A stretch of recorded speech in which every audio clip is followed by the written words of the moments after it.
It's difficult to go back and rewatch WrestleMania 20, not from an in-ring standpoint. In that regard, it's a great show, with the main events being especially awesome. In fact, the show was full of memorable moments. Undertaker returned in his dead man persona, the Rock and Sock connection reformed, and Goldberg fought Lesnar in a perversely compelling car crash of a match, with a rematch coming 13 lucky years later. No, the reason that WrestleMania 20 will always invoke somber feelings is that curtain call with Eddie Guerrero and Chris Benoit. Within 3 years, both men would be dead in tragic and legacy-destroying circumstances, respectively, but if only for one night, the two best friends shared an embrace after both improbably reaching the top of the mountain. I'm Adam from WhatCulture.com, and here are 10 fascinating facts about WrestleMania 20. Number 10. Lance Cade and Rene Dupree became the first 80s-born wrestlers to perform at Mania. The second match of the night pitted 4 teams in a scrum for the World Tag Team Gold, mixing established names like Rob Van Dam, Booker T, and the Dudley Boys with some fresher-faced OVW call-ups. Amongst those blue chippers were Lance Cade, then known as Garrison Cade, and Rene Dupree. Cade was born in March 1981, while Dupree was born in December 1983, making them the first 80s-born wrestlers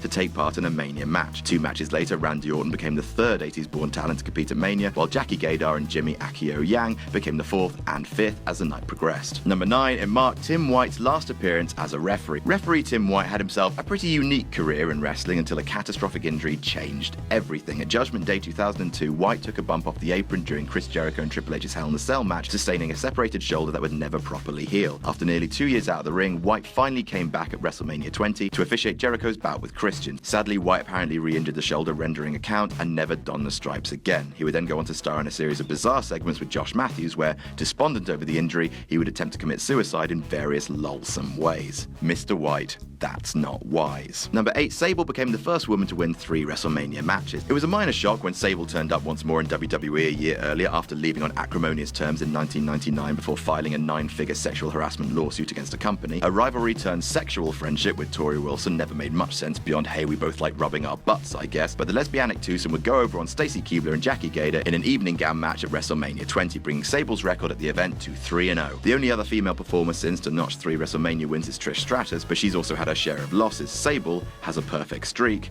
She is the female Undertaker. Number 7. Brock Lesnar announced he was quitting 12 days before WrestleMania. Brock Lesnar lamented what his life had become as a full-time WWE performer. The pain and the road had the beastly heavyweight turning to vodka and Vicodin, and it was all wearing on his psyche. A brief tour of South Africa weeks before WrestleMania, where Lesnar would work middle of the show with Bob Holly, pushed him past his breaking point. Upon returning to the States, Lesnar nearly walked out without any notice, but was convinced by future wife, the female Undertaker, to go to SmackDown to talk to Vince man-to-man. At that March 2nd meeting, Lesnar agreed to stay on through WrestleMania, and that big payday, Lesnar gotta do Lesnar, but otherwise he'd made his mind up that he was done. Number 6. McMahon reportedly suggested to Lesnar that he could beat Goldberg in 30 seconds. Lesnar was told by McMahon that the decision to put the belt on Eddie Guerrero stemmed from the company wanting to capitalize on its growing Latino fan base, but Lesnar still took the news badly, believing Vince was doing it to leverage authority over him. Within McMahon's pitch for the change was that if Lesnar dropped the belt, he would go on to crush Goldberg in 30 seconds, since Bill was leaving anyway. This, of course, was before Vince knew that Lesnar was on his way out too, and the idea was scrapped to something much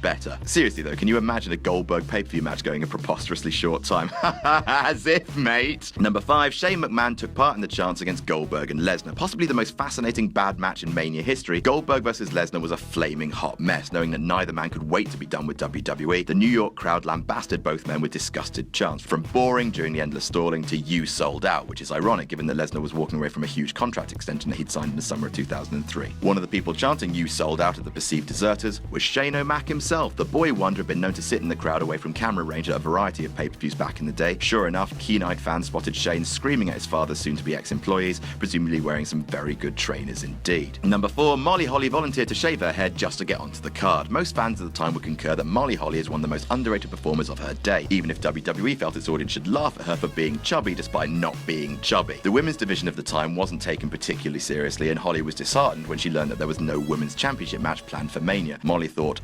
that, and went to creative with a drastic idea, that of having her head shaved in defeat to Victoria. The matchmakers decided to roll with it, and Molly got her wish. Brass ring grabbed. Number 3. Kurt Angle worked his match with numbness in his fingers. As anyone who watched the WrestleMania 19 list knows, and that's everyone right, it seemed like Angle was going to miss a year of action after undergoing essential spinal surgery after Mania 19. However, a more invasive surgery would have Angle back by summer 2003. However, again, problems began to re-recur, and Angle began having more neck issues by the time of his championship match with Eddie Guerrero. It was noted in Figure 4 Weekly that Angle performed in the captivating bout with numbness in his fingers and was scheduled for an MRI immediately afterwards. Angle would sit out for several months, performing in the interim as SmackDown's general manager before resuming wrestling shortly before SummerSlam 2004. Number 2, WWE paid for Paul Bearer to have surgery to convince him to come back. The real-life William Moody had critical weight issues that became apparent as his WWE tenure progressed. While Moody shed quite a few pounds at the turn of the millennium, documented in a Raw magazine article at the time, he soon put it back on. Moody admits in a shoot interview with Jim Cornette that by August 2003, he was up to nearly 550 pounds. It was at that time that Jim Ross contacted Moody with a long-term plan for a WWE return as Undertaker's dead man, dead manager once again. Moody was resistant, not wanting to appear in his condition, so JR and Vince came up with a plan to offer Moody a contract with a signing bonus that would cover gastric bypass surgery, getting him back down to a manageable weight. Paul Bearer re-emerged at WrestleMania 20, healthier compared to the previous year. Moody continued to drop weight long after his WWE return and wrote in August 2004 he had managed to drop nearly 200 pounds. And number 1, it was the first WrestleMania to end with a submission. It wasn't Bret Hart's sharpshooter or Ric Flair's Figure 4 that got the honours, but rather Chris Benoit's crippler crossface. The triple threat match for the World Heavyweight Championship is one of the most physical and dramatic bouts in WrestleMania history, reaching an emotional climax when Benoit toppled seemingly unbeatable main event dictator Triple H, forcing a submission from a man that seemingly never did jobs. For any smart mark that low Triple H and his perceived sway over the WWE landscape, it was gratifying to see a then heroic mat wrestling underdog tap out the game on the big stage. Since then, 4 WrestleManias have ended via submission, 2 with John Cena's application of an STF, 1 with Undertaker's Hell's Gate, and 1 with Daniel Bryan's Yes Lock. And that's our list. Did we miss any out? Tell us about it in the comments. Don't forget to like, share, and subscribe. You can follow me on Twitter here, and you can follow Justin Henry, the man who writes the articles for these lists here. I'm Adam from WhatCulture.com, and I'll see you soon.